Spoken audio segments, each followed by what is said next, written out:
Seguimos con la segunda conferencia que está a cargo del maestro Carlos Castro, denominada Terapias Narrativas. Le damos la bienvenida a nombre de la Red de Investigación y Estudios Avanzados y a nombre del maestro Eli Evangelista por participar en esta ocasión con nosotros y nosotras. Un poco de su historial académico. Bueno, pues el maestro Carlos Arturo Castro Reséndiz tiene la maestría en Diseños de Estudios Urbanos con la Universidad Autónoma Metropolitana.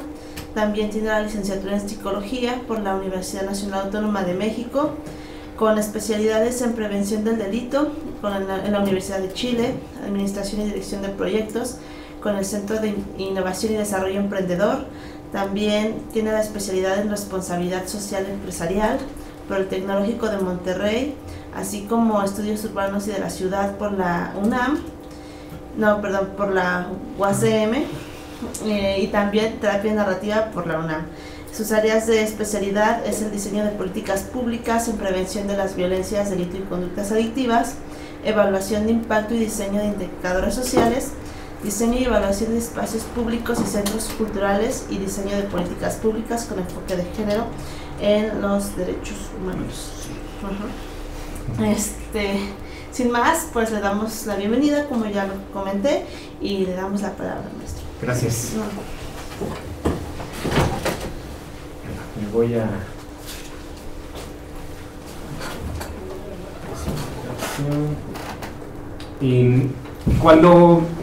buenos días a todos.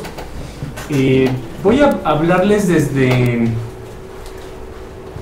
desde mi disciplina. Pues al final yo sigo pensando que soy psicólogo, pues soy psicólogo más allá de apellidos y clínico, social o no quiero como entrar como a esos detalles, pero y desde la disciplina, el por qué cuando el maestro Eli me hacía la invitación, en una plática que teníamos con él, era cómo este asunto de la multidisciplinaridad y las fronteras entre una disciplina, por ejemplo en este caso el trabajo social y la psicología, cómo se van juntando, porque al final de lo que les voy a hablar un poco es de esta teoría que es la terapia narrativa, que al final la construyó un trabajador social,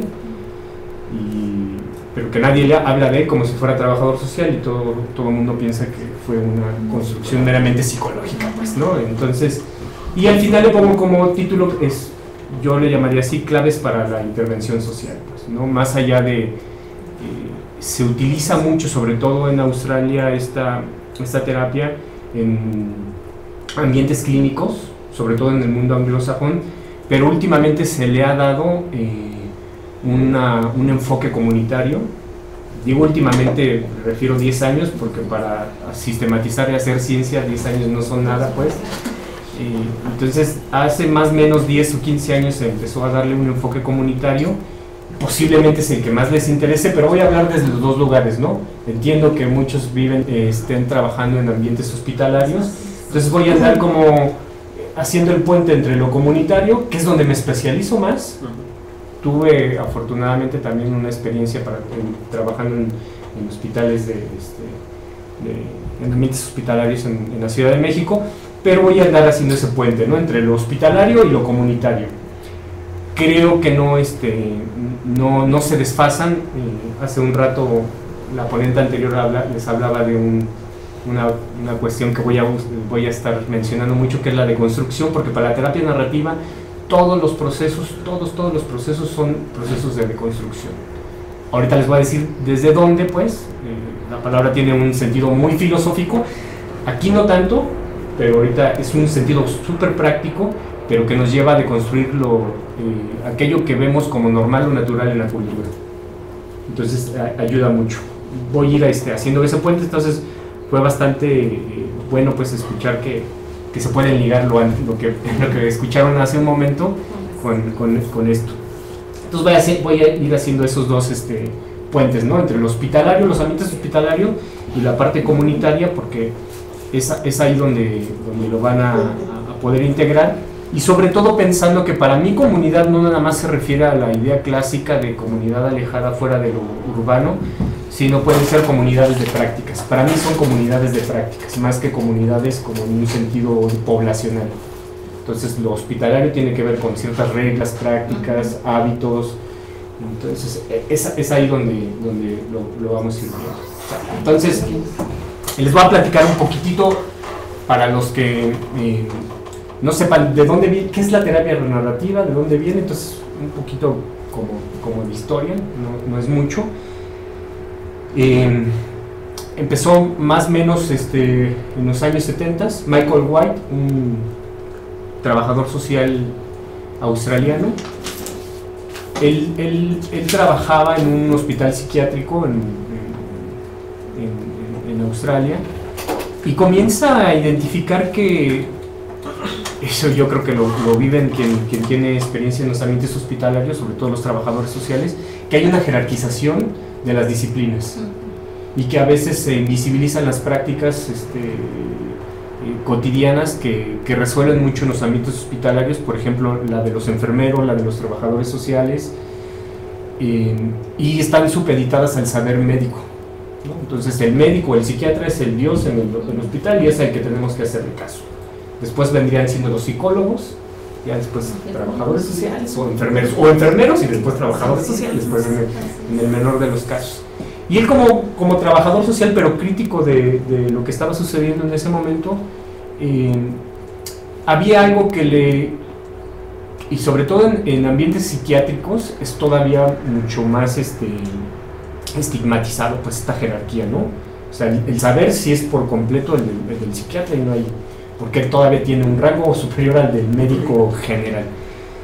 Y él, cuando hacía las historias de vida de las personas que estaban en estos ambientes hospitalarios, identifica que la familia tenía un rol bien importante en la recuperación o en la adherencia terapéutica del tratamiento. Entonces quería intervenir más, pero esta jerarquía no le daba para más. Entonces decidió especializarse. Afortunadamente en Australia todavía había esta posibilidad de que hoy ya se da más, pues, pero en los 70 era todavía más restringido, que siendo trabajador social podías especializarte en otra disciplina que no fuera la tuya.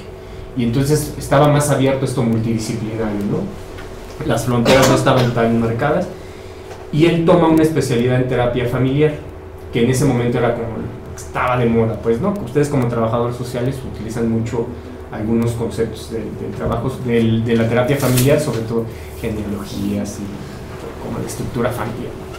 Y él empieza a estudiar eso, se da cuenta que eso es una limitante, pues, que no encuentra las claves que le llevan a su trabajo, y junto con otros trabajadores sociales y psicólogos, él funda esta parte que le llama la terapia narrativa. ¿Por qué le llama terapia narrativa? Antes de empezar como esta dicotomía entre moderno y posmoderno, que es donde surge. Él le llama terapia narrativa por una cuestión súper sencilla. No es porque van a escribir, pareciera ser, no es porque escriben las personas, y es una parte bien poética y para mí tiene mucho sentido, y es porque a partir del proceso terapéutico que van a tener, o del trabajo, porque de hecho ellos no se llaman ni terapeutas, es o consultante o cliente, lo dejan en esos sentidos, no hay una relación de poder entre el que va a consulta y el terapeuta. Quiere romper como mucho eso, y entonces lo que le llaman terapia narrativa, porque lo que hacen es ir co-construyendo con las personas cómo aprender a reescribir la historia de vida preferida de esas personas. Entonces yo como consultante, todo el discurso dominante que se ha dicho sobre mí, voy a aprender a ir deconstruyendo esas verdades que se han dicho sobre mí, y a partir de ahí voy a reescribir la historia de vida preferida. No es obviar lo que ha sucedido. Un ejemplo como para que quede ahí más claro. Y es como un ejemplo muy burdo, pero muy clásico.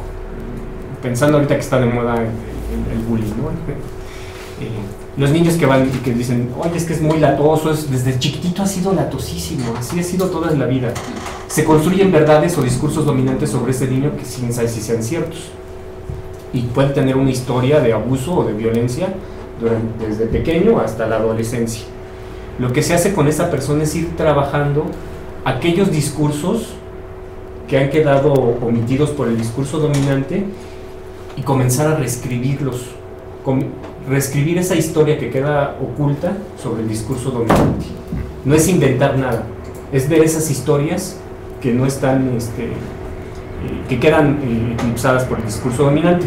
Y ya después esa persona solita las empieza a hilar y dice, claro, toda mi vida no ha sido una vida de abuso sobre los otros. He tenido historias de solidaridad, de buen trato sobre las otras personas. Entonces el consultante al final va a decidir sobre qué historia prefiere, la historia que los demás cuentan sobre él o la historia que él se dio cuenta que es su historia. Lo otro también es parte de él, pues, pero él va a tener esa decisión. Entonces ahí gana agencia personal. Los gringos, y de repente aquí en México se puso muy de moda el empoderamiento, la terapia narrativa era más como en un sentido más antropológico de la agencia personal, ¿no? Pero el empoderamiento a veces termina siendo un poco beligerante el discurso. La terapia narrativa trata de ser lo menos beligerante posible y discursos más de negociación y de encuentro. Entonces es por eso que se llama terapia narrativa, porque las personas aprenden a reescribir sus historias preferidas de vida, las que ellos consideran adecuadas. Entonces eso es como de dónde surge, ¿no? Y por qué es importante, y el por qué cuando platicaba un poco con él en estos encuentros de ir diluyendo estas fronteras disciplinarias, me decía, pues es importante cómo dentro del mundo, pareciera ser que dentro del mundo del trabajo social, el trabajador social queda supeditado a un trabajo meramente técnico, donde nada más utiliza herramientas. Bueno, es una forma de ir viendo que pues, el trabajador social también construye ciencia y disciplina, pues, ¿no? Tiene una teoría súper, ahorita tiene un apogeo muy fuerte, pues en el mundo anglosajón desde hace como 20 años, 25. Afortunadamente en habla hispana pues ya ha estado más fuerte. Hay alrededor de unas 10 especializaciones en español, pues, que se pueden hacer, y en México ya está ahí una maestría, pues, ¿no? Unos chicos se pusieron las pilas y ya está, generaron una maestría con todas las otras. Entonces esa es como la historia de dónde viene. Ahora sí vamos como a la parte concretita, pues, yo diría la carnita de dónde se construye, que es la parte epistemológica de dónde surge, porque pareciera ser cuando lo explico de esa manera, se explica de una manera hasta cierto punto media chabacana, pues, ¿no? De por qué es la terapia narrativa, dónde surge, pero para mí es más funcional explicarlo desde ese lugar y después entrar a la parte más epistemológica, ¿no? El sentido de lo que le da estructura al saber de la terapia narrativa. La terapia narrativa, o más bien cualquier construcción científica o social, cualquier concepto científico, no se construye de la nada ni se construye en el vacío, pues, ¿no? Siempre está enmarcado en un contexto histórico.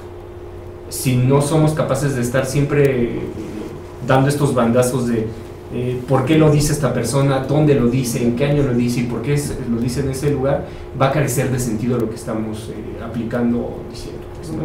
Las herramientas, los conceptos, todo tiene un sentido histórico y es bien importante regresarlo por dos cuestiones. Una es porque así no somos unos meros espectadores y aplicadores de herramientas, y el segundo porque podemos contribuir al avance de ese concepto. Es decir, como la terapia narrativa o cualquier hecho científico en algún momento va a tener su caducidad, porque cuando se construye en los años 70, ahorita estamos ya en otro contexto sociocultural y ciertas prácticas ya no aplican, pues, ¿no? Entonces habría que estar siempre en ese juego, por eso es importante enmarcarlo. Entonces cuando se empieza a construir la terapia narrativa como ciencia, pues, estaba todo este juego entre lo que es moderno y lo que es posmoderno, ¿no? Y esta modernidad en el sentido de todo lo tecnificado que estaba siendo la ciencia, y sobre todo en la parte muy positivista, ¿no? Solamente aquello que es objetivo, que podamos medir o cuantificar o probar desde el discurso científico, porque al final, recordemos nada más un paréntesis, que el positivismo o la objetividad de la ciencia es una convención más. Es decir, pongamos un ejemplo un poco burdo, pero para llegar a un hecho objetivo, pues, hace falta que nos pongamos de acuerdo sobre eso que queremos medir, pero al final es la subjetividad de todos nosotros, es la suma de nuestras subjetividades, es lo que le da el sentido de objetivo. Entonces no es el mito, el gran mito de la ciencia es la objetividad, pues. Entonces, pero en ese momento estaba muy de moda, pero yo creo que todavía. Yo estudié psicología en una escuela que es súper positivista, que es la UNAM, pero la FES Iztacala, que es, te enseñan el positivismo a rajatabla y es como el Dios. Pero lo sabrás entonces. Entonces se empieza en ese momento, es como el momento histórico de la terapia narrativa, y ahí se empezaban a cuestionar si habría que preguntarnos un poquito más sobre las mentalidades o sobre lo que piensan las personas en relación a lo que padecen. Entonces, recordemos que la terapia narrativa surge en un ambiente psiquiátrico. Entonces, la psiquiatría como tal, para diagnosticar trastornos en las personas, se basa en un manual que afortunadamente ahorita ya está casi en desuso y se le ha criticado mucho, que es el DSM, ahorita ya es el 4, pues, en ese momento yo creo era el 2, por ahí va. Y solamente si tú cumplías con esos criterios, se te daba el diagnóstico, pero ese diagnóstico terminaba siendo un estigma para la persona. Y eso no le permitía a la persona, se volvía parte de su identidad, ¿no? Entonces tú ya no eras, si a mí me diagnosticaban bipolaridad, bueno, en ese momento era trastorno obsesivo compulsivo, pues, si a mí me lo diagnosticaban, dejaban ser Carlos y ya era el bipolar, pues hoy día, entonces toda mi vida giraba en relación al consumo de medicamento, a la enfermedad, al trastorno, y se iba como carcomiendo un poco la identidad de la persona. Entonces en ese momento se empiezan a cuestionar eso, pues, ¿no? Si eso era como válido de las personas. Por eso, entonces lo que dice la posmodernidad es, más allá de la identidad que le damos al paciente como enfermo, está la parte de la identidad personal. Nosotros, segundo paréntesis, pues, yo me ascribo a la idea o el concepto teórico de que la identidad es relacional. Déjenme les explico. ¿Por qué es relacional? La identidad depende de dónde estamos parados. En este momento, soy el ponente. Es una parte de mi identidad.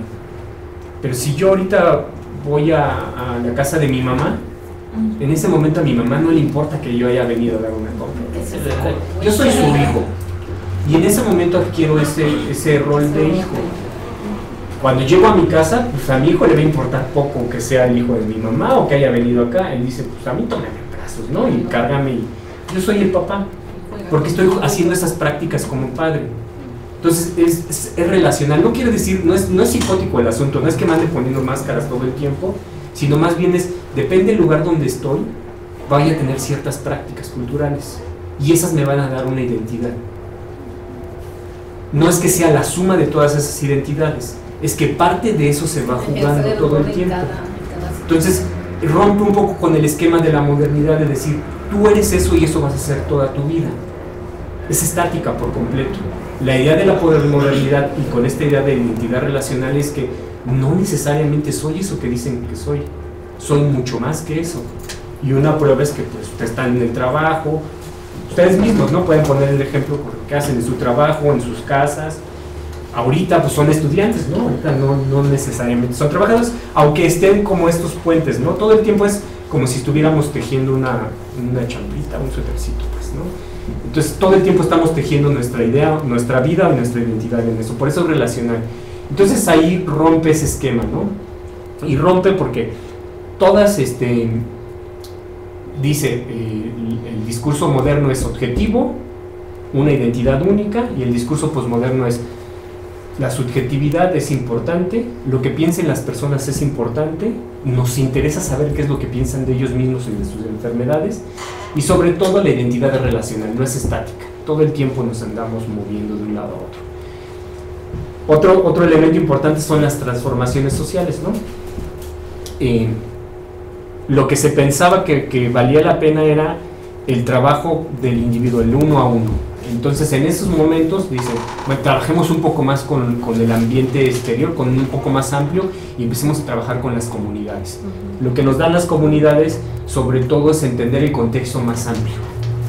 porque la modernidad lo que nos decía es, si yo cambio a esta persona, o si yo hago que que esta persona tenga un cambio, ella va a ser un detonador para la sociedad o su comunidad. Cuando pensamos que en realidad los grandes problemas comunitarios tienen que ver con lo que hace la comunidad con su entorno.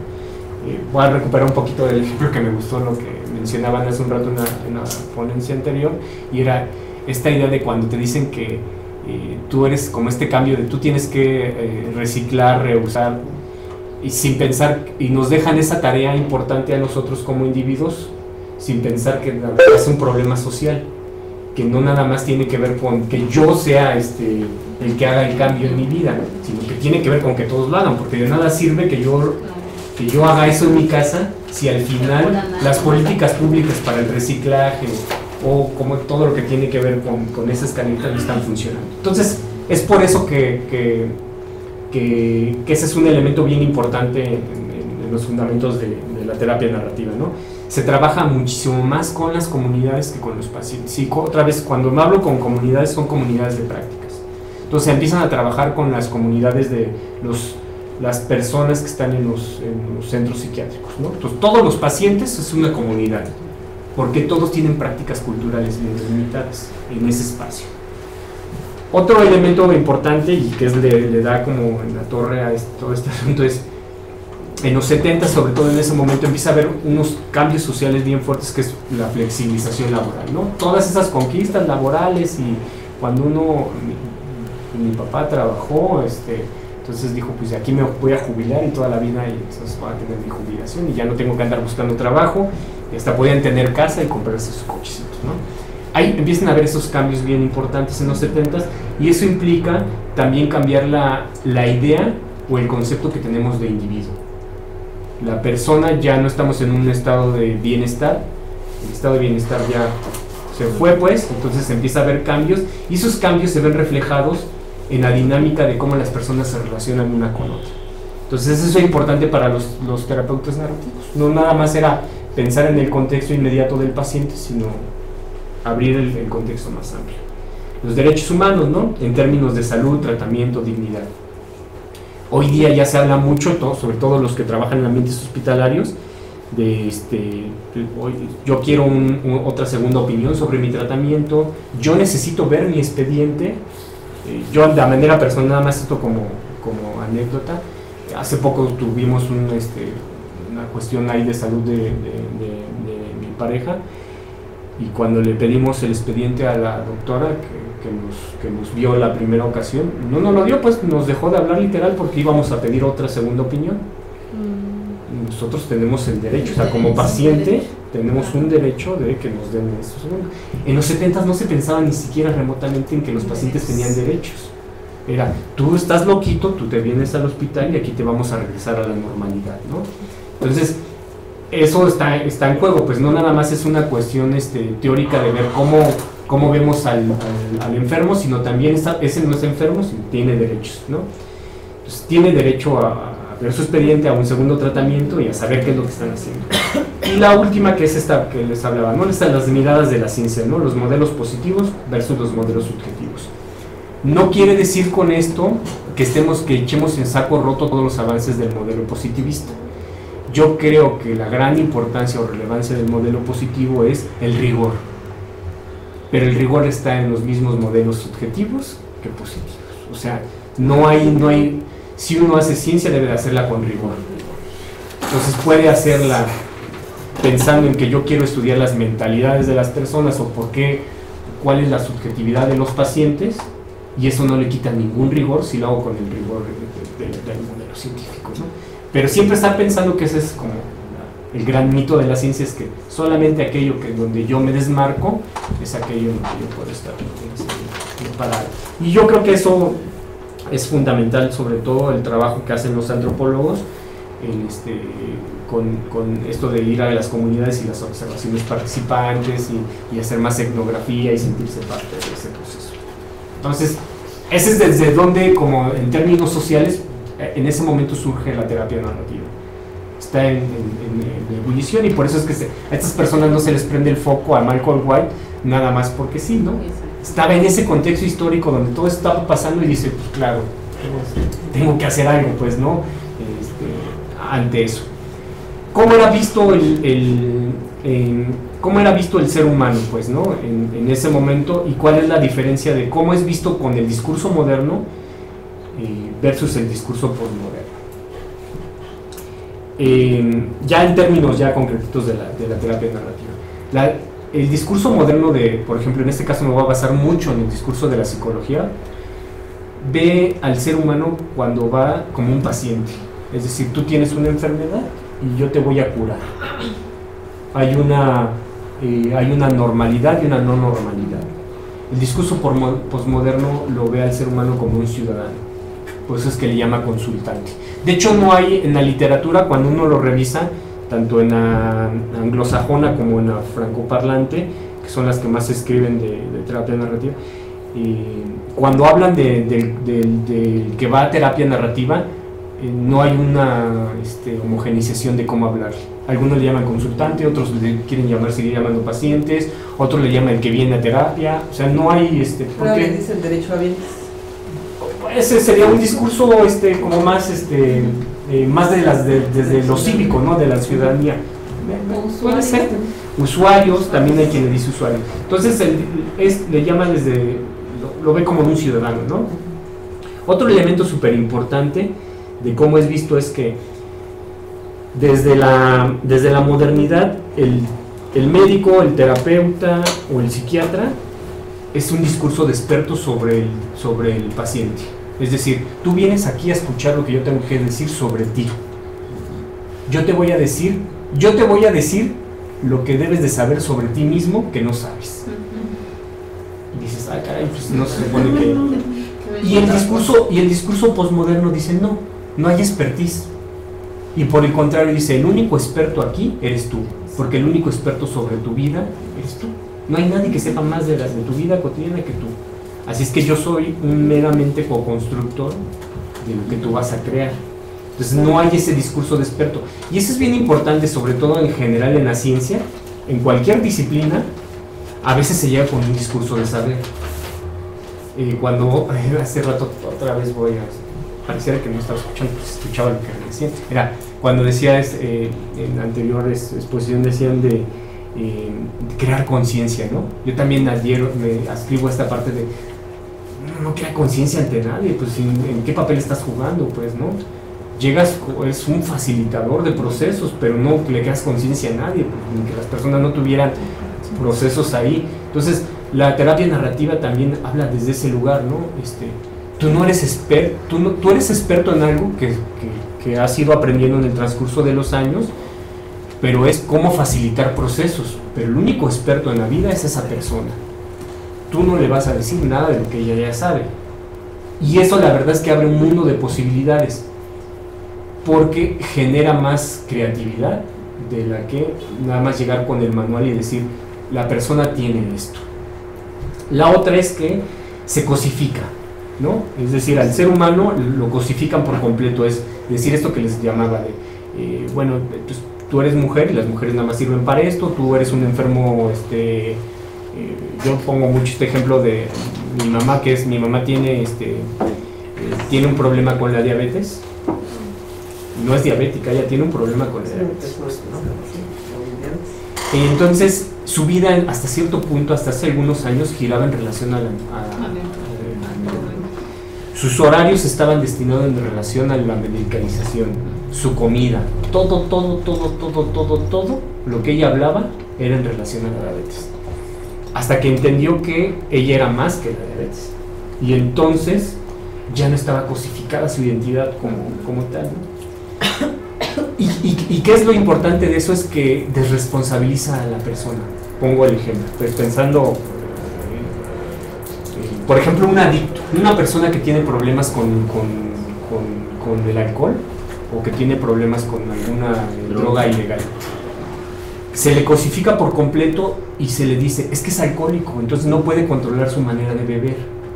Entonces se le quita responsabilidad, se le está cosificando por completo. Entonces, no, pues es que entiende, lo pobrecito, le pusieron la cerveza y pues, se la tomó por completo, entonces no, lo responsabilizas. Y lo que hace este discurso postmoderno y la terapia narrativa es que le da responsabilidad a la persona. sí, tú eres alcohólico y por lo mismo deberías de saber que hay ciertos factores de riesgo o lugares donde no deberías de ser. Es tu responsabilidad como enfermo de lo que tú quieras. Entonces le invita, y entonces en terapia sobre todo, cuando la persona llega para que tú le des tu diagnóstico como buen psicólogo, le dice, si usted, déjeme ver mi manual de SM4, entonces si usted tiene trastorno bipolar, entonces pues ya no tiene que hacer esto, deje de comer esto, ¿no? Entonces todo el tiempo la persona puede cualquier decisión sobre su vida responsabilizar a la enfermedad, pero no responsabilizar a su práctica cotidiana. Y este discurso invita a la responsabilidad, ¿no? Lo siento, tú eres el responsable de tu vida, aviéntate eso. El otro es la patología, ¿no? Patologiza todas las conductas del ser humano, es decir, todo es enfermo en el ser humano. Y esto no, esto habla desde un discurso sí de la enfermedad, pero un discurso que puede acabar, ¿no? O sea, en algún momento yo puedo tener bipolaridad, pero puedo reducir el medicamento de la bipolaridad. Eso no se hace solo, o sea, no lo hace el terapeuta narrativo porque quiere, lo hace en relación con el psiquiatra, pero involucra otras formas de tratamiento. Entonces, sí hay una enfermedad, pero se puede ir quitando. El ser humano es visto como algo a lo que vamos a dirigir, ¿no? Es muy el discurso directivo, y desde de la terapia narrativa postmoderna es colaborativo. Vamos a construir juntos las dos cosas. Hay un discurso de la personalidad, esto que les decía, ¿no? Tú así eres y así vas a ser toda la vida, y esto de la identidad relacional, voy a cambiar. Nada está escrito sobre mí, nada está escrito en piedra. Podemos modificar la identidad del ser humano. Entonces, esas son como las grandes diferencias entre el discurso normal. Ahorita lo vamos a ver como ya más como palpable, pues, cómo son esas herramientas y cómo las utiliza. Pero eso es sobre todo lo que hace. Entonces, esto es lo que les hablaba, ¿no? Algo que es bien importante de la terapia narrativa es que lo que hace es tener miradas valorativas del ser humano. ¿A qué nos referimos con miradas valorativas? Bueno, un paréntesis, algo que a mí me llamó mucho la atención sobre la terapia narrativa es que tiene un discurso bien poético en algún momento, pues, y pareciera simplón. Cuando uno lee sus adjetivos, cómo los utiliza, pareciera que están escritos desde alguien que se le ocurrió eso, ¿no? Como de, pues, pongamos que valoramos al ser humano. Y suena así como muy simple. Ya cuando uno le entra con profundidad, tiene toda una estructura epistemológica bien importante, pero lo que dice la terapia narrativa, y otra vez es que está escrito en los 70s, pues, ¿no? Con todo el auge de los derechos humanos. Entonces, por eso es que tiene una carga fuerte sobre qué es lo que hace el ser humano.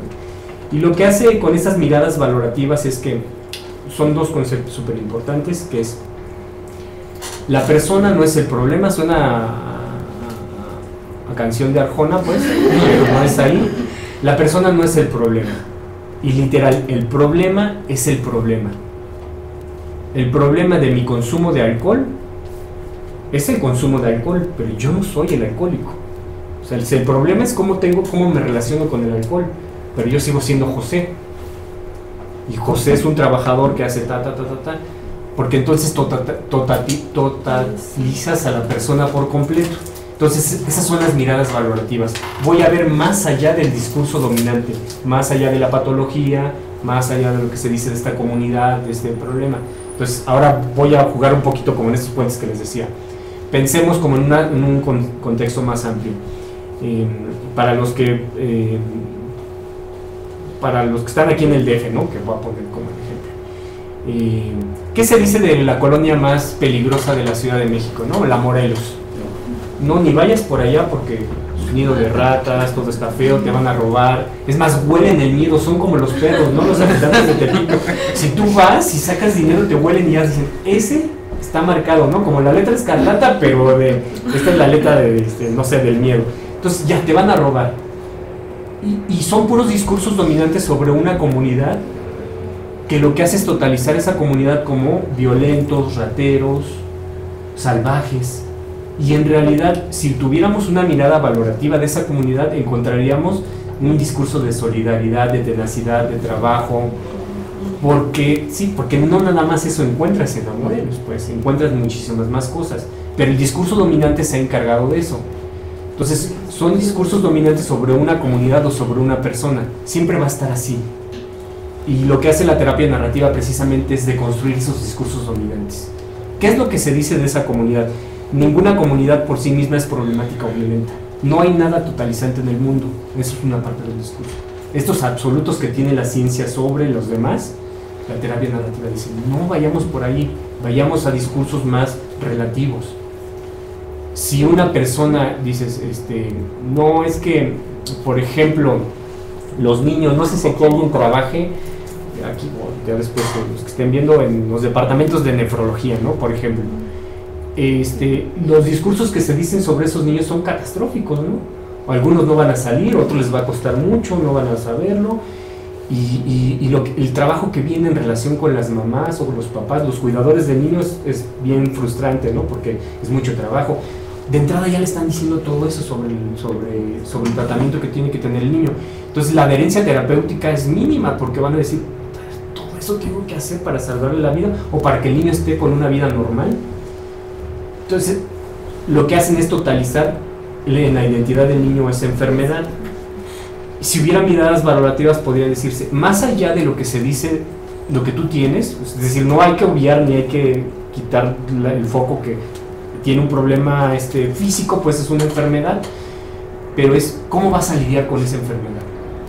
Esa enfermedad va a destruir tus deseos, tus anhelos, tus sueños para ser alguien. A lo mejor ese niño burdamente pues, tiene 10 años y quiere ser bombero, pues ese sueño, ese anhelo va a quedar supeditado al discurso de la enfermedad, o cómo hacemos para que pueda lograr eso. Entonces esas es cuando nos referimos a miradas valorativas, ver más allá del discurso dominante en las comunidades o en las personas, ¿no? Si es en las personas, si es en las comunidades, pues indagar qué hace esa sociedad o esa comunidad que el discurso no quiere que veamos, ¿no? ¿Qué hacen en Tepito que regularmente no dicen que hagamos, ¿no? Bueno, salen un montón de deportistas, hay gente que trabaja un montón, todos los días está sucediendo algo, no todos los días están matándose entre ellos, hay cuidadores entre ellos, ¿no? A lo mejor los llevan a la escuela. Entonces, todas esas miradas hay que escarbarlas, pues, y hay que ir buscando en esos datos. Hay que apreciar lo que no dice el discurso dominante. Y en los enfermos es eso, ¿no? Más allá de cuando la enfermedad se instaló en ti, porque la enfermedad, como es un problema, se instala en las personas. Ojo, no nada más son las enfermedades, por ejemplo, también son los estereotipos. Si lo relacionamos un poquito con el discurso de género, es ¿qué se dice que debe de ser una mujer hoy día, ¿no? Entonces, cuando el discurso dominante del ser mujer se instala en ti, ¿qué es lo que dice que debe de ser? No, pues es que no debo de estudiar, debo estar en la casa, o debo de estudiar nada más para conseguir el esposo en la escuela, ¿no? Y dices, ¿sí será por ahí? ¿O cuáles son las prácticas del ser mujer o del ser varón? Entonces, no, pues lo que dicen los demás es esta, lo que dice la identidad, lo que yo digo que debe de ser es esta. Entonces es ir invitando a esto, por eso son procesos de deconstrucción, ¿no? Y es irte preguntando todo el tiempo. No es algo que salgamos por la calle y estemos pensando todo el tiempo en estos procesos deconstructivos, ¿no? No vamos así como viendo, no, eso que nos dijeron no es cierto, porque yo voy a criticar esa... Lo hacemos cuando se vuelve problemático para nosotros, y es cuando para las personas se vuelve problemático. Entonces son miradas valorativas. ¿Cómo pueden utilizarse esas miradas valorativas? Para los que están trabajando, por ejemplo, en ambientes hospitalarios, de una manera súper sencilla y bien lúdica. De hecho, está ahí un libro que se llama, lo pongo aquí, que es Medios narrativos para fines terapéuticos. Y utilizan mucho las cartas. Tú le escribes a tu paciente, o a tu consultante, o a tu derechohabiente, o a la persona que está ahí, y eso no es un proceso terapéutico, porque lo pueden hacer desde cuando están haciendo están recogiendo la entrevista.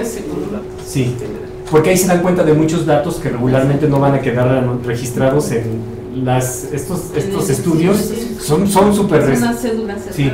restringe un montón la historia o la riqueza de la persona. Entonces ahí se pueden dar cuenta de algo y dicen, híjole, esta persona, la mamá por ejemplo, pero no sirve ya para el seguimiento de caso.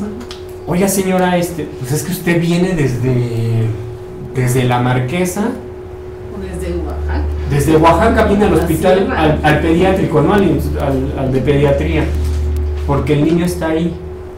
¿Y cómo? Y la señora está afligida por todo eso y nadie le ha preguntado cómo se siente en relación con eso. Porque pareciera ser que como es la mamá, lo que se dice que debe de ser una buena madre es sufrida, negada, y que no debe de exteriorizar aquello que... ¿Y la señora cómo se siente en relación con eso? ¿Estará hasta acá de eso?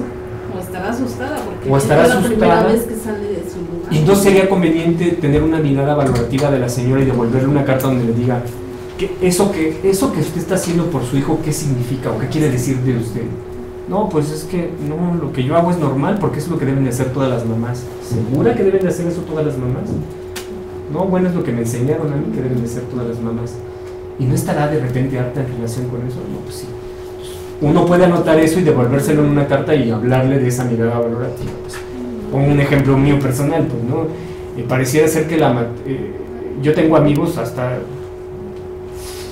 Fui padre grande, pues, tengo 38 años, para ser mi primer hijo apenas lo acabo de tener. Eso es como medio raro, ¿no? Porque todo debería de tener a los 20, pues, ¿no? 24. A los 16. A los 16.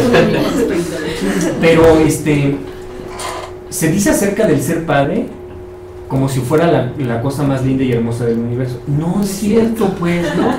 No todo el mundo lo vivimos de la misma manera y no tengo por qué seguir el discurso tradicional o normal en relación con eso.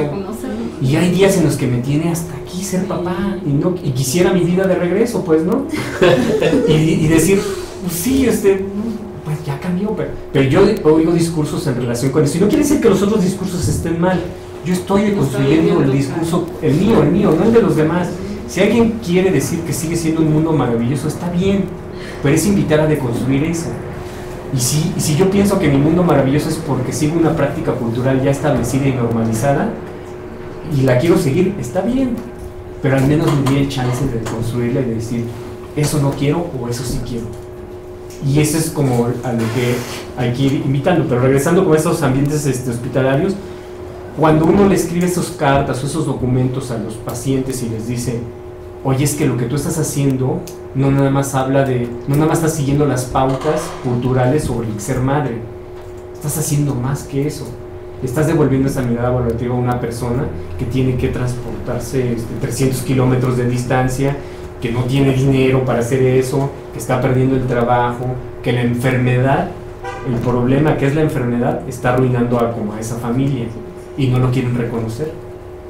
Porque no es normal o no es natural que una mujer o el cuidador de un paciente se queje. Sí, y sobre todo si es un uh-huh. Entonces, eso es distinto, pues, ¿no? Es lo que pueden ir haciendo con esos documentos. Ese libro es muy bueno porque hace eso, da certificados. La verdad es que cuando los pacientes terminan yo he visto, pues yo no lo hago eso, yo un tiempo sí me dediqué a dar consulta terapéutica, ya no. Fue para mí desgastante un año tratando con personas con problemas de adicciones en un hospital del DF.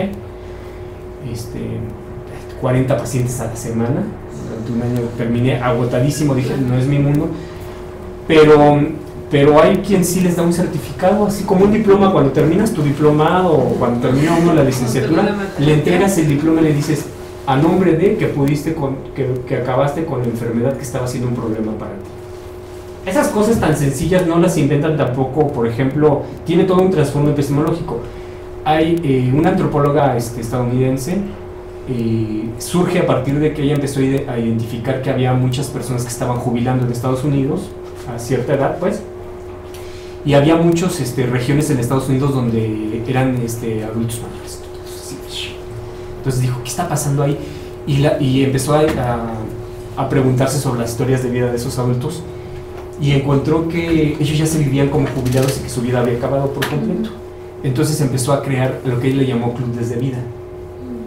y les preguntaba sobre a qué personas podían dar de alta en su vida, a quién podían dar de baja, cómo podían generar certificados para decir yo soy más que un jubilado, y surge a partir de ahí. Es un trabajo antropológico bien bonito que surge en Estados Unidos. A partir de ahí se dan esos certificados. Las cartas se dan para poder compartirle a los pacientes aquello que ellos no ven y que son importantes que se lo lleven.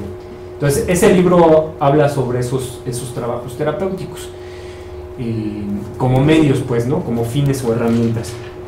No es necesario, pues, en ese sentido que uno tenga una experiencia en la terapia narrativa para poder hacerlo. Sí tiene ciertas reglas, pero en el libro te lleva, y a veces es más importante llevarlos a cabo y después irte profesionalizando en ese quehacer. Yo sí lo vería como una buena herramienta, ¿no? El libro lo consiguen en cualquier librería aquí.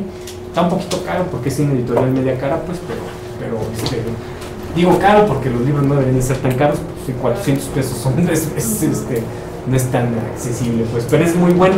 Me imagino que ya está en PDF, así es que... ¿Qué editorial es? ¿Cómo Gedisa.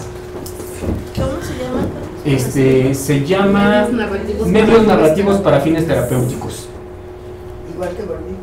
Sí, sí, todos, pero... A ver, ya en concretito, ¿cuál es la propuesta de la terapia narrativa, no? En la terapia narrativa no hay culpa, hay responsabilidad. Es decir, cuando está el consultante o el paciente o la comunidad, no hablamos de culpa, sino hablamos de responsabilidad. Oye, fíjate que sí soy un alcohólico y pues tuve recaídas, y entonces cada 8 días tiene recaídas, ¿no? Entonces, todo el tiempo las sesiones terapéuticas se la vive con culpa. Y dices, no, bueno, ¿por qué no nos invitamos mejor a la responsabilidad que venga y nos ayude en este proceso? O pensando en una persona que viva problemas de violencia, pues las que trabajan en hospitales de la mujer, pues, ¿no? Mujeres que son víctimas de violencia o que viven violencia, sobre todo la violencia lo que genera es un montón de culpa, pues, y una culpa que está relacionada mucho con las prácticas culturales. No te puedes quejar o no puedes hablar de eso porque pues, es que eres mujer, ¿no? Y parte de ese discurso de ser mujer es aguantarte los golpes de un varón o de tu pareja, ¿no? No necesariamente de un varón a otro varón, porque puede ser de pareja del mismo sexo. Y entonces invita a que no se viva con culpa lo que se tenga que vivir. Es respetuosa de las historias de vida. No hacemos diagnósticos. A eso me refiero con cuando uno habla respetuoso de las historias de vida. No se están haciendo diagnósticos. En terapia narrativa, el terapeuta, como se le llame, pues está escribiendo las notas para hacer un mapeo. Haces mapeos de la vida de las personas. Al término de la sesión, tú le puedes decir al paciente, al consultante, que esas notas son de él y se las puedes dar. Tú no te quedas con ellas, si tú no lo quieres. Entonces es abierto, pues, no, las notas no se quedan. ¿Por qué se invita a que las pueda tener? Porque en las notas que tú estás haciendo no estás haciendo diagnósticos. No haces ningún diagnóstico en relación a si esta persona tiene un problema con tal, no, si tiene un problema con su papá o su mamá, no resuelto, no, para nada. Estás escribiendo lo que te está narrando para hacer un mapeo del discurso dominante. Y entonces, por eso es que es respetuoso de las historias de vida, más de diagnósticos. No hay un discurso de experto. Entonces, en la sesión nunca le estás diciendo a la persona cómo debe de seguir su vida o qué cosas debe de hacer para cambiar. Estás construyendo con él qué es lo que va a ser distinto. El experto en la vida es el paciente, ¿no? El problema, esto que decía, el problema es el problema. La persona no es el problema. No es paciente, es coautor del proceso terapéutico, ¿no? Yo le llamo más desde ese lugar, el coautor del proceso terapéutico. Y sobre todo, algo bien importante, la valoración de los saberes locales. Lo que me interesa es lo que tú sepas de tu vida, no lo que yo tenga que decirte acerca de tu vida, porque entonces estoy haciendo un diagnóstico. Eso puede ser en las comunidades o a nivel individual. Yo trabajo mucho con las comunidades. Los últimos 6 años de mi vida me dediqué a hacer, estaba en procesos comunitarios, pero sobre todo para hacer programas de prevención de las violencias y el delito en las comunidades y desarrollo local, ¿no? Que tiene que ver con energías renovables y eso. Entonces, lo que llegamos a hacer es, no llegamos con una valoración de expertos, pues, ¿no? Vamos Y utilizamos algo que está muy relacionado con la terapia narrativa, que es la indagación apreciativa. Que primero indagamos cuáles son los saberes locales, las historias de éxito, los deseos de la comunidad, qué es lo que necesitan, y a partir de ahí construimos eso. Uno puede tener un diagnóstico económico y ambiental de las comunidades, pero esos son los números y son datos que son bien importantes para un diagnóstico previo, pero lo que nosotros hacemos es llegamos primero desde el no saber. Sí puedo llegar con esos diagnósticos, pero antes mejor prefiero preguntar y ya después hacer ese cruce, porque cuando manejamos los datos desde a lo mejor la comunidad puede decir, pues si tenemos ese problema, podemos detonar nuestra comunidad económicamente si evitamos la tala de árboles y nos dedicamos a sembrar tal cosa. Eso es lo que dicen los datos socioeconómicos, pero a lo mejor lo que ellos dicen es que no nos queremos dedicar a eso, nos queremos dedicar a otra cosa por completo, a producir miel, no sé. Entonces ellos quieren eso, entonces va a tener más éxito esa práctica que la que nosotros pensamos. Entonces, pero se puede cruzar, ¿no? Al final. Casuísticas, pues, ¿no? ¿En qué pueden utilizar la terapia narrativa ya en concreto en los ambientes hospitalarios? Para las historias clínicas. Puedes hacer una historia clínica más densa. Una historia clínica donde haya más posibilidades y donde hables más de la persona y no hables más del problema. Es importante que ustedes como trabajadores sociales en sus historias clínicas o en los estudios socioeconómicos tengan datos bien importantes para el hospital y para el discurso, para lo que necesita el médico. Pero ustedes también como trabajadores sociales hay algunas cosas que necesitan saber y que no están en esa ficha o en eso. Entonces pueden hacer más creativa esa historia clínica.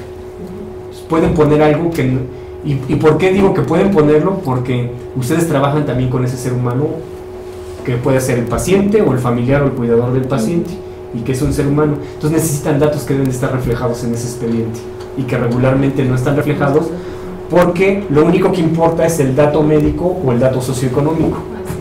Y dices, no, también deben importar los otros. Esto que yo le invito, me han invitado a dar esto, bueno, un poco más amplio, algunos cursos, de más horas en unos ambientes hospitalarios, y cuando les digo que hay que deconstruir el saber médico, y si de repente está ahí un médico, se queda medio feo, ¿no? Pero yo lo digo con todo la amabilidad y el respeto posible.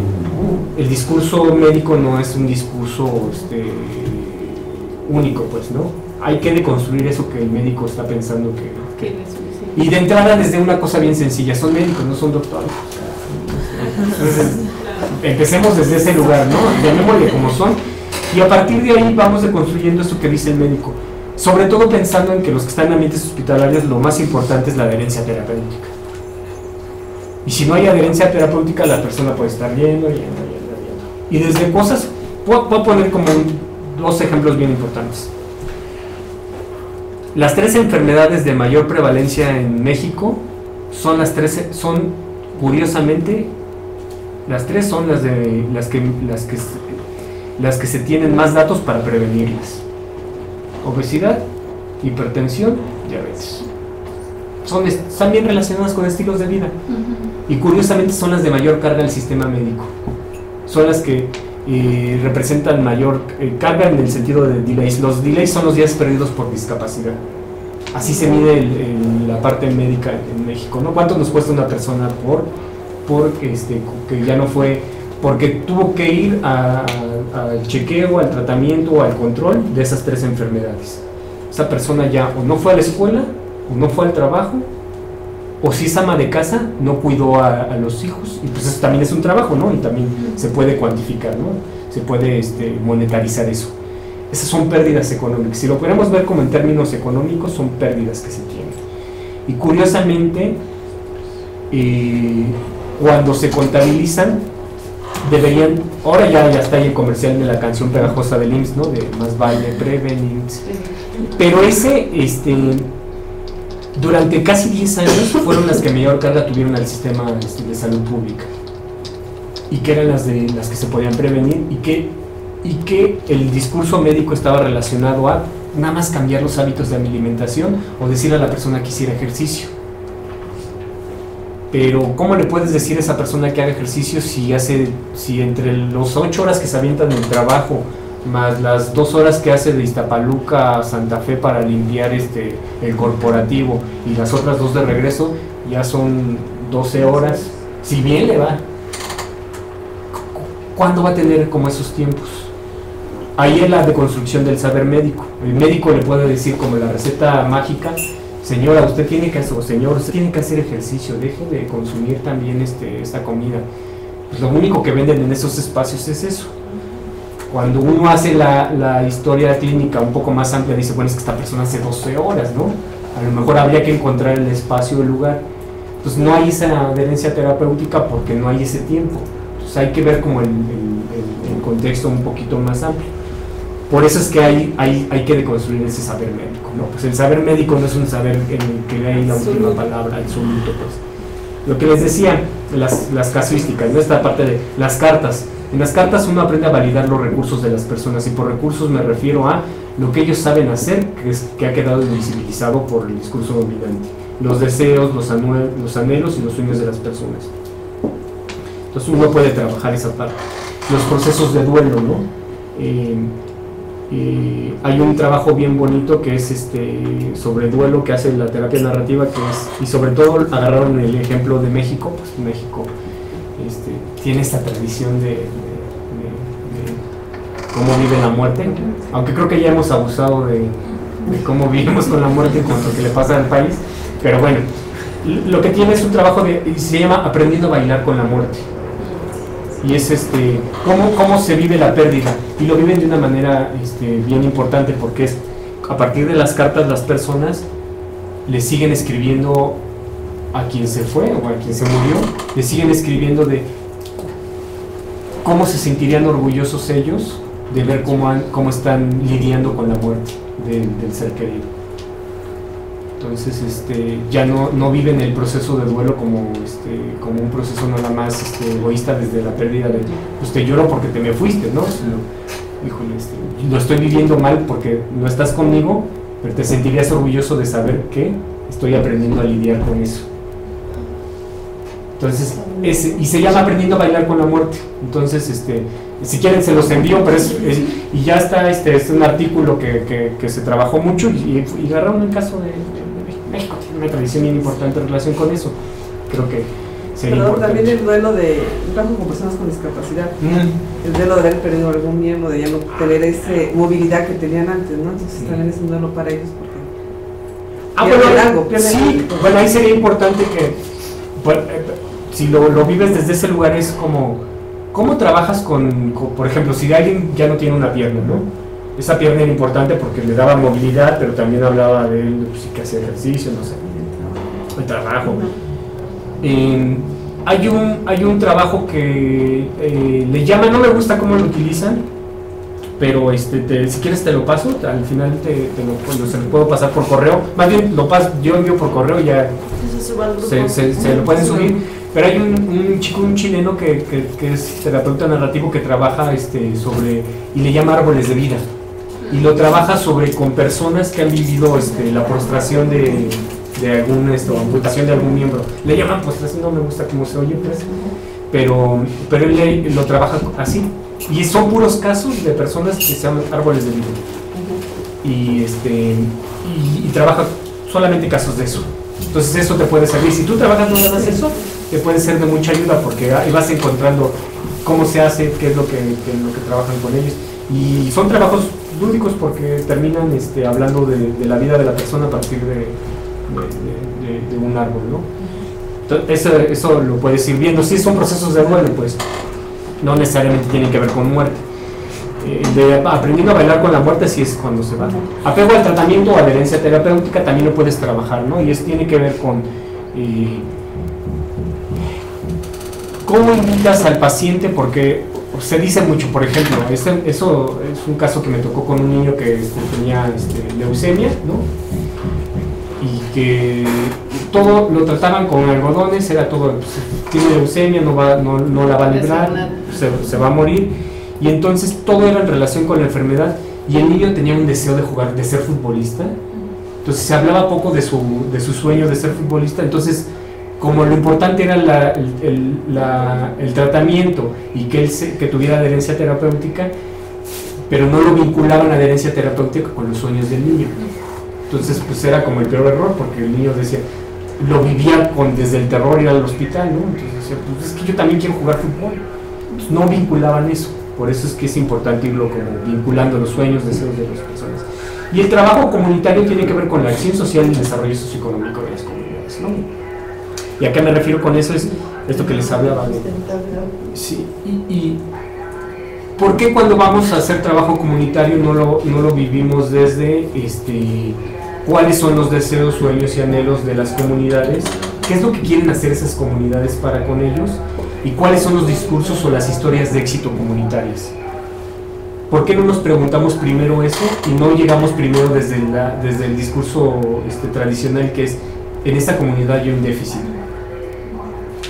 O sea, sí es importante, por supuesto que no quiero obviarlo, si en unas comunidades hay un déficit de contaminación ambiental o hay mucha violencia social o índices de delito muy grandes, no estoy invitando a que no veamos eso, pero lo podemos dejar de lado, eso ya está súper estudiado, ¿no? O sea, hay tantos indicadores que uno se mete, literal, te metes a INEGI o al Coneval o a las bases de datos de Cedesol, tecleas algunas cositas, bueno, es más que teclear, y te da un diagnóstico sobre esas comunidades socioeconómico. O te metes al secretariado para prevenir, para lo de seguridad, y te da todos los indicadores, sus índices de delito de esas comunidades. Eso lo puedes llevar y lo tienes muy claro, pero ¿por qué no, además de eso, te vas y cuando llegas a ese tu diagnóstico te preguntas sobre las historias de éxito comunitarias? ¿Qué han hecho esas comunidades para aprender a lidiar o resolver problemas de delito o de violencia? ¿Qué han hecho esas comunidades? Y a partir de ahí vas tejiendo con lo que dice el diagnóstico, con lo que contrastas con las comunidades, y no empiezas desde cero, porque si no se vuelve un trabajo bien caótico. Por eso es como bien importante en términos de, o sea, esta acción social debe de estar hecha desde la comunidad y no desde lo que me dice esa parte del diagnóstico. El diagnóstico es súper importante porque te da esa línea de base, pero es una línea de base. Lo otro es lo que vas construyendo tú. Y ya no sé cómo vamos de tiempecito. Sí, está bien. ¿Sí? Bueno, esta otra parte que estas herramientas de intervención social, ¿no? Ya meramente en ambientes hospitalarios, lo que les decía, las historias médicas, ¿no? Ese primer encuentro con el paciente deberían de encontrar aquello que les hable más de la persona, tanto del paciente como del cuidador. Traten de indagar un poco más acerca de los anhelos, sueños, deseos, pero también de los discursos de la mamá abnegada, pues, ¿no? O sea, pues qué bonito que la señora vaya todo el tiempo al hospital por el niño, pero no estará, o sea, ¿qué nos tiene que decir de eso? ¿Cómo se siente? ¿Qué habla? ¿Qué dice eso de ella? ¿No? Lo que les decía, la deconstrucción del saber médico, el duelo y el apego al tratamiento, celebrar la vida, ¿no? Y aprendamos a celebrar la vida desde otro discurso y que no sea el discurso del déficit o del apego. Las ideas claves, cómo lo podían lograr, son con las cartas, que es aprender a validar los recursos, los testigos externos. Esto es bien importante, sobre todo en los trabajos con adherencia terapéutica o con los trabajos de rehabilitación con problemas de adicciones, de sustancias legales e ilegales. Los testigos externos son personas, así literal, cuando alguien tiene un problema con alguna sustancia, ilegal o ilegal, se invita a los testigos externos a que hablen bien de esas personas, que hablen otras cosas de esas personas que no están, no que hablen del problema, que hablen aquellas cosas que ha hecho bien la otra persona. Entonces, si invitan a mi mamá o algún compañero del trabajo, van a hablar de mí, de aquello que ya no veo. O por ejemplo, si yo sufro violencia por parte de mi pareja, y yo ya vivo desde esta identidad como una mujer, como una persona que está siendo violentada cada rato, pueden invitar a otras personas a que hablen de mí, de aquello que yo ya no estoy viendo, porque la violencia ha sido tan fuerte que yo ya nada más veo eso de mí, que todo el tiempo me están violentando mi pareja. Entonces invito a un testigo externo. que hable de otra cosa de mí que ya no sea eso. Entonces eso es lo que se utilizan como testigos externos. Entonces es un trabajo cuando tienen más tiempo, ¿no? Cuando son nada más historias médicas, historias o los diagnósticos socioeconómicos, yo creo que sí vendría bien ir generando una célula, ¿no? Para que puedan irlo hablando. Esto que les llama las herramientas de intervención social en las adicciones, pues recordar siempre, el problema es el problema, ¿no? O sea, el problema es el consumo de alcohol, no el problema es que la persona sea alcohólica, pues. La adicción es un tercero, es decir, el alcoholismo no está puesto en la persona, sino está puesto en las prácticas socioculturales.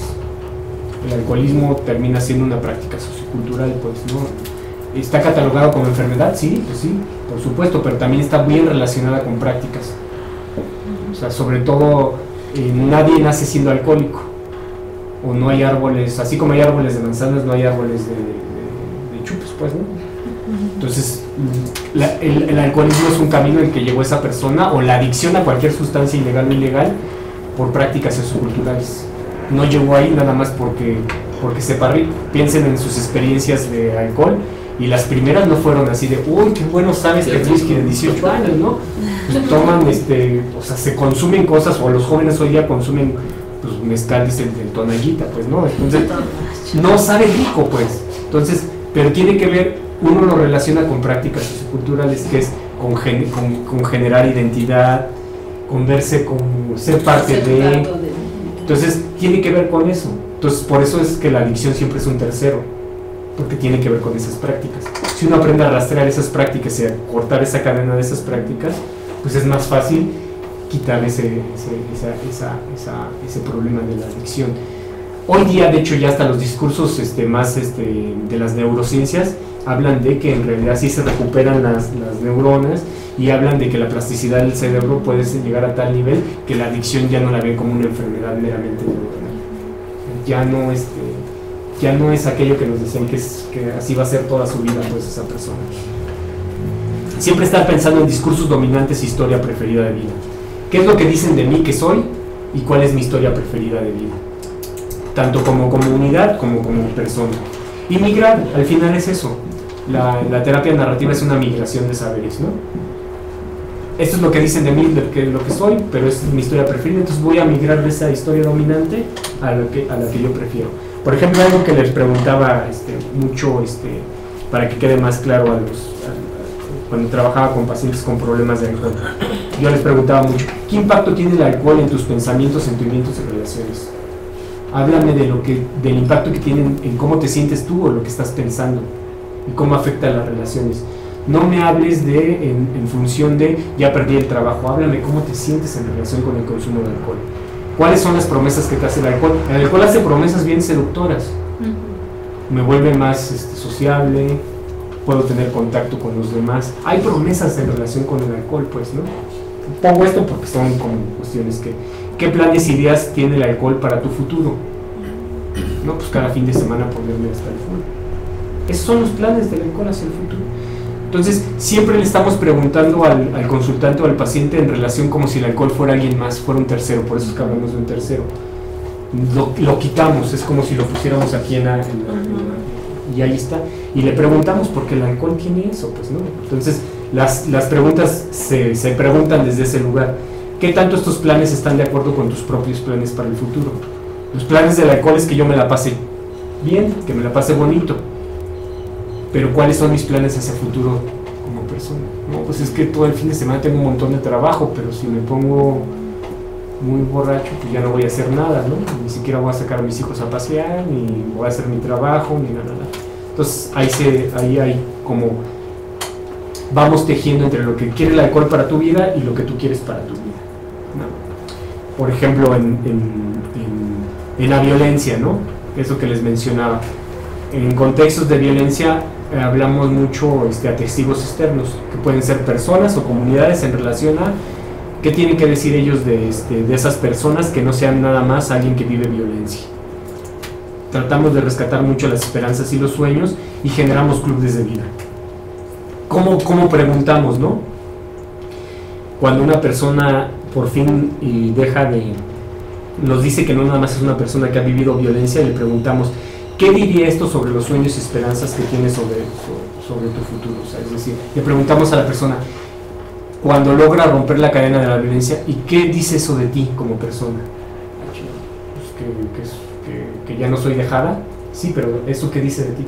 Que soy valiente, y entonces empezamos a reescribir esa historia y no nada más. Y esto que te decía de los árboles de vida, ¿no? Lo que hacen mucho es, las raíces son como el legado, el suelo representa lo que hacen todos los días, el tronco representa los valores, habilidades, y a partir de ahí vas construyendo esto, que puede ser que hayas perdido un miembro, una parte de tu cuerpo, o que hayas sufrido violencia. Entonces, eso se trabaja mucho desde esos árboles de vida. Es un trabajo más comunitario.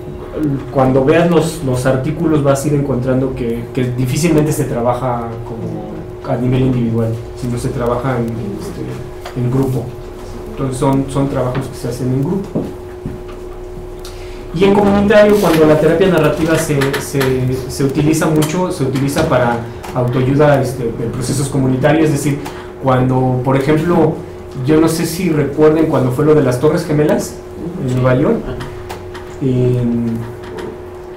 quien generó mucho se ha dicho poco de eso, pero se generó una red terapéutica para en ese momento, justo una hora después de que sucedieron los avionazos, hubo una red de terapeutas narrativos que empezaron a difundirse y se pararon donde estaban sucediendo las cosas y se ponían así para que viniera la gente a vivir el proceso de traumatización por lo que había sucedido, y fueron esas redes de apoyo de autoayuda comunitarios. Porque la terapia narrativa sobre todo tiene sus raíces son los 70s, ¿no? Hippie pues, pero sobre todo de solidaridad. Entonces, por ejemplo, también si alguien recuerda lo que sucedió en Ruanda con los Tutsis y los Hutus, cuando fue esa matanza, pues casi 1 millón que fueron Tutsis, ¿no? Sí, los Hutus fueron los que mataron a los casi 1 millón. Quien fue a trabajar sobre todo con esas comunidades, ahí fueron terapeutas narrativos, fueron a hacer ese trabajo, porque muchos de los, sobre todo australianos, la gran mayoría de los terapeutas narrativos son trabajadores sociales, entonces tienen como mucho esta raíz del trabajo comunitario, y van haciendo eso. Entonces van mucho en trabajo de pobreza, conflicto y enfermedades. Casi todo lo que están trabajando en relación a problemas de VIH en África, vas a encontrar a terapeutas narrativos haciendo eso. Recursos comunitarios, lo que se trata es de rescatar todo eso. Cuando van a las comunidades dejan, otra vez es como muy incisivo el trabajo de los terapeutas narrativos, desgraciadamente se le ha quedado como el nombre de terapeuta narrativo a la práctica, y entonces se piensa como un trabajo meramente clínico, pues. Pero lo que hacen es ir a las comunidades a rescatar más los recursos comunitarios o las historias de éxito. No van con la idea del déficit, ¿no? Y las ideas clave, pues, sobre todo lo que se pregunta es cómo ha podido sobrevivir hasta ahora esa comunidad. Es decir, no es cómo es que sobreviven con la violencia, y cómo a pesar de la violencia han sobrevivido como comunidad. Y entonces ahí empiezas a rescatar estas historias, o cómo es que a pesar de la pobreza o la marginación social siguen como comunidad. ¿Qué hace posible que esa comunidad siga viviendo? O sea, está pobre, ¿no? O sea, está súper marginada. ¿Qué es lo que está haciendo posible? Entonces a lo mejor ahí puedes rastrear o hacer un mapeo de las redes de intercambio de trueque, o las redes de comercio justo, o estos procesos solidarios, y ahí es como puedes ir mapeando. Hace un montón de mapeo, ¿no? ¿Cuáles son algunas de las cosas que han hecho para sobrevivir? ¿Qué cosas hacen? Y algo que se utiliza mucho, o bueno, al menos yo lo utilizo mucho en procesos comunitarios con las comunidades, son estos mapas parlantes, que son reconocimientos de logro. Porque sobre todo lo que hace, recordamos otra vez esto que hacía la terapia narrativa, es miradas valorativas de las comunidades. Y hay que reconocer todo el tiempo, estar machacando con la idea de que las comunidades no son ni 100% problemáticas, ni son 100% violentas, ni son 100% marginadas, ni pobres, ¿no?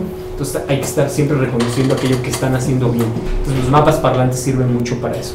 Una técnica bien sencillita, que no necesitas más que o hojas bond, entonces cuando uno lo aprende a hacer es bien sencillo porque no necesitas más que un lápiz y una hojita para hacerlo. Tiene ya después la decodificación y la sistematización tiene y la interpretación tiene ahí su grado de dificultad, pero hacerlo la verdad es que es bien sencillo.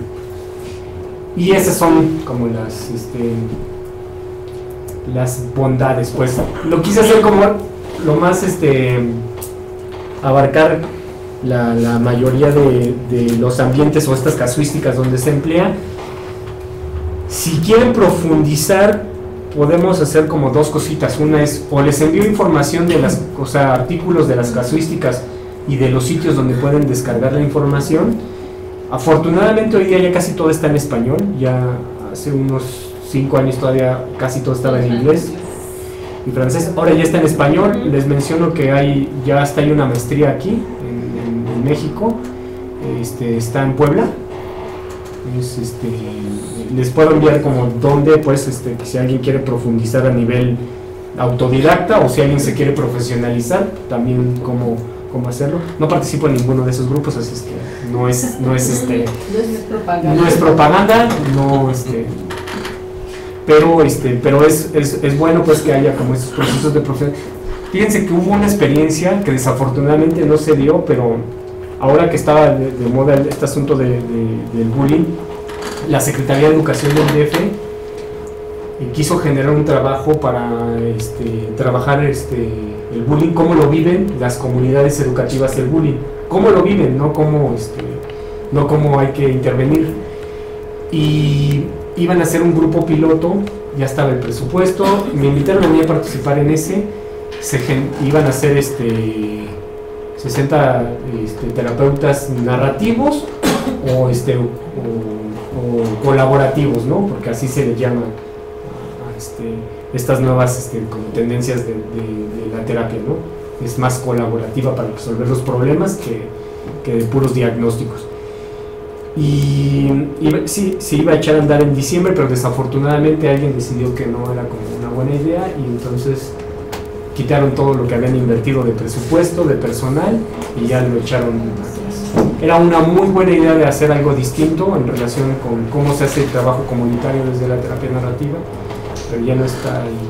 Pero sí ha habido intentos ahí medio fallidos en México. Hay cosas importantes, sobre todo el trabajo con violencia de mujeres. Hay varios lugares, pero les envío esa información, se les envío por correíto y ya ustedes la distribuyen en los canales que tienen. Y ahí pueden encontrar información de cuando lo pueden hacer en ambientes hospitalarios o en trabajo comunitario. El de trabajo comunitario yo me siento más identificado porque es donde yo, pero también sabía que el foco de lo que están haciendo es un proceso más en ambientes hospitalarios, entonces por eso hay algunos ejemplos, pero les envío la información y ya ustedes dependerá de la práctica. ¿Se puede aplicar perfecto a un grupo de, por ejemplo, de pacientes infartados, de pacientes nefrópatas, etcétera, sí, que ya están cautivos? Sí. Mira, mi experiencia ha sido en 2 ámbitos hospitalarios, o sea, al final de mi vida me he dedicado más a lo comunitario, pero empecé siendo como psicólogo, trabajé con niños enfermos, en la sección de nefrología, pero además en procesos terminales. Eso era cuando ya el cuerpo ya no aceptó los puros niños, entonces y trabajé con ellos estos procesos terapéuticos. Y el otro fue con personas con problemas de adicción, ¿no? De sustancias legales y ilegales. Entonces me ha tocado como los dos, y sí se trabaja bien, y sobre todo lo vives distinto porque no lo vives con la responsabilidad de para mí, que nos han enseñado, vengo de una tradición donde la parte terapéutica era no te comprometas demasiado con el paciente, tienes que llevar procesos terapéuticos tú también. Esto te invita a separar muy bien, ¿no? Hay un ser humano que está sufriendo, que está viviendo procesos, también el ser humano, tú puedes compadecer de ese ser humano, pues, ¿no? Y puedes trabajar desde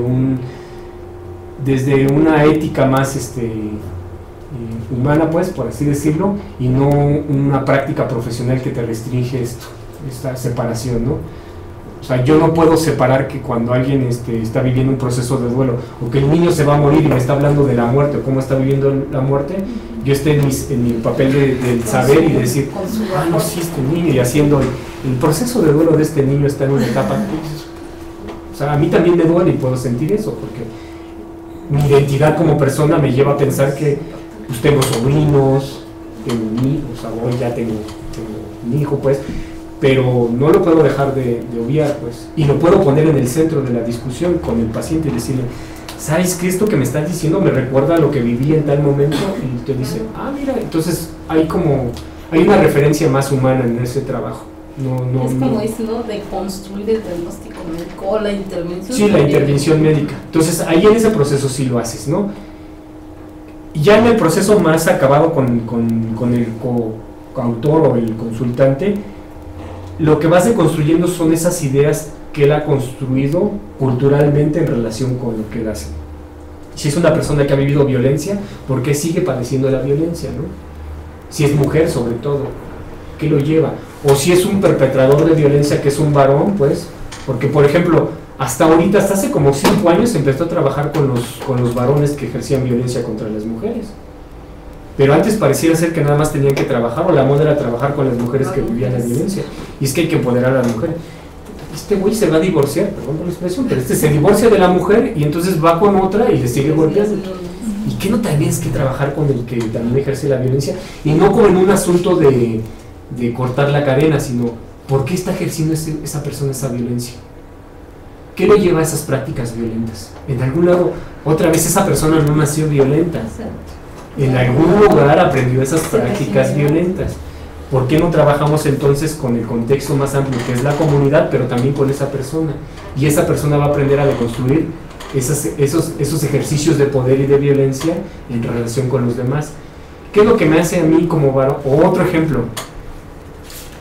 Y ahorita que el país está como en un asunto ahí como colapsado en términos de violencia comunitaria. ¿Quiénes son los que... ¿A quién van dirigidas las políticas públicas comunitarias de la violencia? Y fíjense, curiosamente van dirigidas a niñez, niños y niñas, juventudes, es decir, de los 18 a los 29 años más o menos, mujeres y adultos mayores. ¿Y dónde están presentes? Si uno ve en las estadísticas, quien más está ejerciendo violencia son los varones de 32 a 45 años. ¿Dónde están esas políticas públicas para trabajar con ellos? Que ellos son los que están ejerciendo las violencias con sus pares, con otros jóvenes o con otros varones, y nadie está trabajando con ellos. Como si no se ataca la consecuencia más no el problema. Entonces es importante ver por qué esa persona, o sea, más allá de, o sea, sí tú no puedes decir, bueno, es que hay que darles trabajo, pues sí, pero también hay que ver, hay que rastrear esas prácticas culturales que llevan a esas personas a ver qué está sucediendo. Y entonces uno tiene que ver eso, pues, ¿no?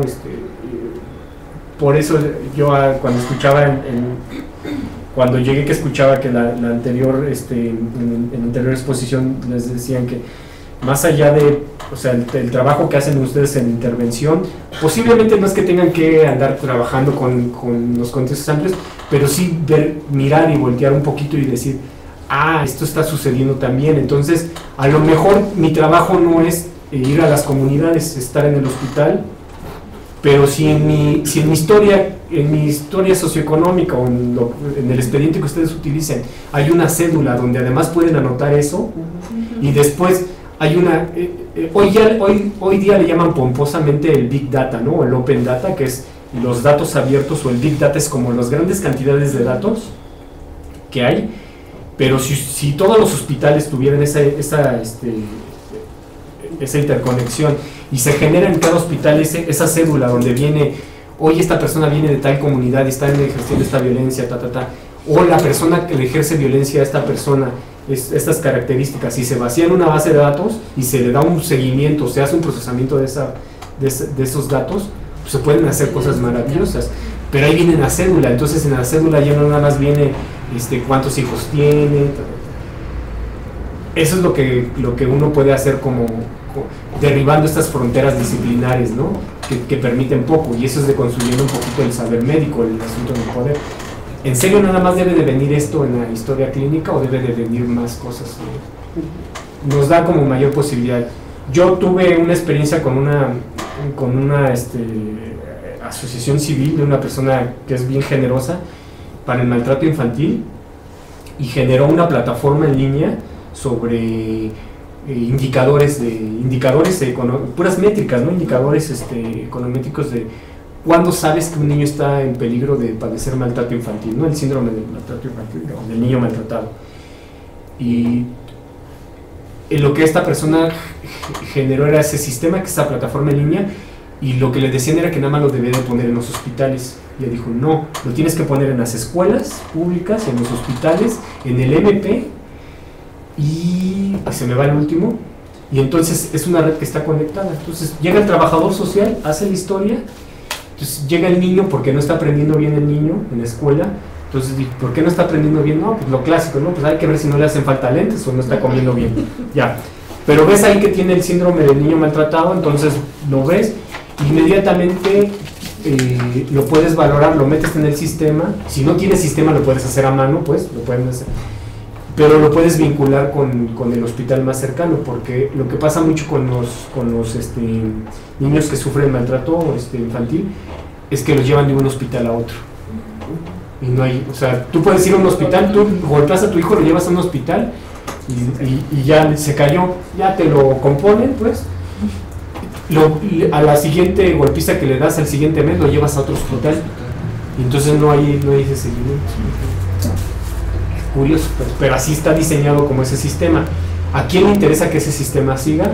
Pues no lo sé, pues, ¿no? O sea, es medio perverso pensar que hay una mano oscura ahí, pero a ustedes que están como en el terreno más en campo, que son los trabajadores sociales, pues a ustedes les interesa cortar esa cadena de violencia, y entonces estas propuestas podrían venir desde ahí, desde cuestiones sencillas, hacerlo a mano, como que incluir, yo sé que no es fácil pues en los hospitales, porque hay toda una traba, pero sí decir, ¿y por qué no incluimos una cédula donde vaya esto? ¿Y por qué no sistematizamos la información de esta manera? Al menos eso fue con lo que me quedé con la mañana que escuchaba eso. Decía, pues sí, tienen que ir hacia allá, ¿no? Pues, pero bueno, es eso, pues. Sí, gracias. ¿Alguien más aquí que quiera hacer un comentario, una pregunta a nuestro ponente, Carlos? ¿A distancia? No, solo felicitaciones. Sí, igual. Sí, yo rápido. Sí, quisiera comentar esta parte de las instituciones en las que pues se elabora precisamente. Y también me parece una realidad muy difícil, porque sin duda me encantaría que se pudiera aplicar, pero ¿qué pasa cuando como profesional, ya ves, trabajador social, psicólogo, estamos en esta parte de queremos resultados, cantidades, no calidades, Sí. ni el aspecto cualitativo, decir qué pasa con tu paciente, ¿no?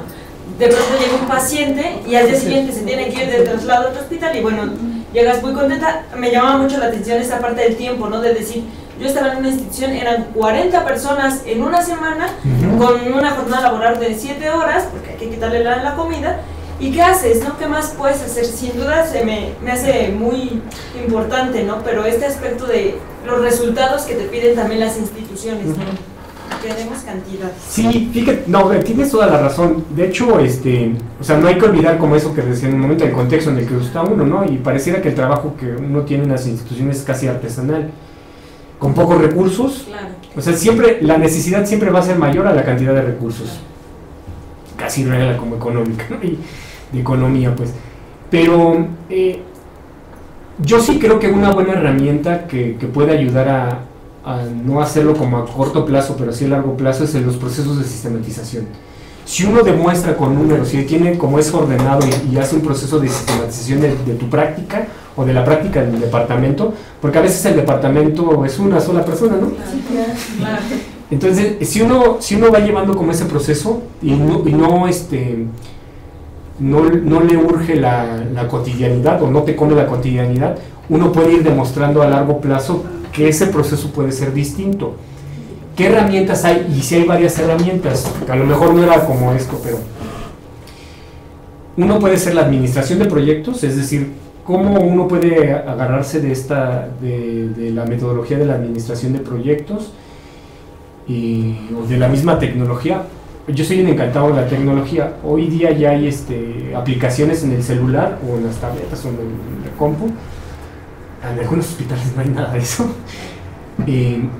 Que ya te da ya puedes meterle los datos y te lo da o sea, ya no tienes que invertir mucho tiempo, ¿no? Y ese proceso de sistematización en algún momento te va a dar una métrica y un indicador y le puedes decir que sí, efectivamente, si tienes 40 pacientes, yo decía que tenía 40 pacientes, la Organización Mundial de la Salud te dice que no debes de tener más de 20 pacientes a la semana. La realidad aquí en México era que tenías 40. Y sigue siendo. Sí, O sea, dices, no, es imposible. Pero yo creo que sí, ahí la labor sería como sistematizar. Yo le doy como un buen camino a la sistematización, porque puedes demostrarle a quien está en el rango superior, decirle, esto es lo que podemos hacer si lo hacemos desde este lugar, con datos concretitos, que si lo seguimos haciendo de esta manera. Y además termina siendo, en términos como médicos, le quitas como el síndrome del quemado, ¿no? Del burnout al trabajador, porque curiosamente las dos profesiones también que son como de mayor índice de burnout en México son, enfermeras, trabajadores sociales y psicólogos. Son los de mayor desgaste, porque son los que se enfrentan a estas cosas cotidianas del campo. El médico también, un médico ve 30, 40, un médico general, pero quien recibe los verdadazos es sí, pero sí, ahí sí coincido, hay que cambiar esa realidad. Pues la mejor manera que se me ocurre es siendo sistemático y haciendo esos procesos de esa manera. Gracias. Sí, un poco para aportar en esto, yo había estado pensando, hacemos una ficha técnica, trabajo social, trabajamos con personas con discapacidad temporal y permanente en una unidad básica de rehabilitación. Se hace una ficha técnica muy sencilla, datos generales y tal. Entonces, sí he pensado que se debe hacer esa parte de cómo se siente la familia y el contorno en la familia, porque nada más tiene agua, no tiene agua, ¿sí? Entonces, si uno empieza, somos 8 unidades básicas de rehabilitación, si uno empieza a sistematizar y le proponemos a los directivos que se puede hacer, o sea, empezar con uno como piloto, digamos, yo creo que sí se puede. O sea, tú lo sistematizas y lo planteas y le dices, sí se puede y esto va a mejorar. Yo creo que sí se puede. Sí. Necesariamente enamoras a las autoridades que se van a lucir con un trabajo que tú haces desde tu ética, donde no te quedas solamente con la parte cuantitativa del asunto, sino que le entras a la parte cualitativa y descubres que puedes hacer más que si solamente lo haces numéricamente. Generalmente los trabajadores sociales nos quejamos de que en las instituciones de salud no se nos toma en cuenta para las investigaciones, porque no sabemos decir en qué o cómo podemos aportar, y aquí está una herramienta desde la cual podemos incidir en esas grandes investigaciones cuantitativas que hacen los laboratorios, que hacen las propias instituciones y que después se lucen sin hablar humanamente del sujeto, ¿sí? Sí. Sin hablar sustentablemente de la institución y de las comunidades. Me parece muy interesante tu intervención y complementa mucho la parte de estar adentro pero estar en contra, y estar en contra es hacerlo éticamente desde otra postura que te lleve a ser más humano dentro de las instituciones mismas, ¿no? De la profesión también. De la profesión, sí. Y motivar al final te das cuenta que son humanos también. Claro, y son, es que yo pensaba ahorita en que son técnicas que históricamente hemos seguido los trabajadores sociales, pero por esa falta de aprendizaje para la sistematización de la que tú hablas, nos quedamos cortos y nos asumimos a la vorágine de lo administrativo en las instituciones sin pensar todo lo que podemos dar de los sujetos, puesto que somos el contacto primario con los mismos. Sí, y es una revaloración de la práctica del trabajador social, porque con el tiempo pues yo he ido conociendo otros trabajadores sociales más bien la práctica de otros trabajadores en otras partes del mundo, y dices, ¿qué ha pasado aquí en México? Que la práctica del trabajo social queda supeditada a un trabajo meramente técnico, ¿no? Y claro, tiene que ver con el contexto donde por qué surge aquí en México todos esos asuntos. Ustedes lo saben mejor que yo, pues. Pero creo que sí sería importante, o sea, cuando un momento cuando platicaba con él me decía, pues hay otros lugares donde el trabajador social es como el pilar o es como el primer contacto, y si no pasa por ese filtro, no hay nada que se mueva, ¿no? Y yo creo que va cambiando, pues, afortunadamente, ya no se ve como un meramente pues, nada más alguien que registra los datos, pero creo que sí es como la labor que tendrían que hacer ustedes. Me quedo con eso que dices, ¿no? De estar adentro pero estar en contra, ¿no? Y ese trabajo de en contra tiene que ser de nosotros. Sí.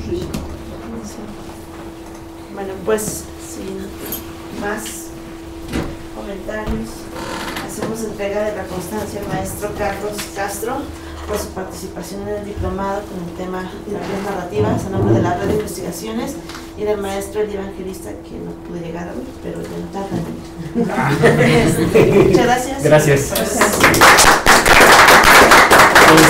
¿A quién envió? ¿Cómo le hacemos con la info? ¿Me la mandas? Sí. A mi hijo. Sí, te lo envío por mensajito.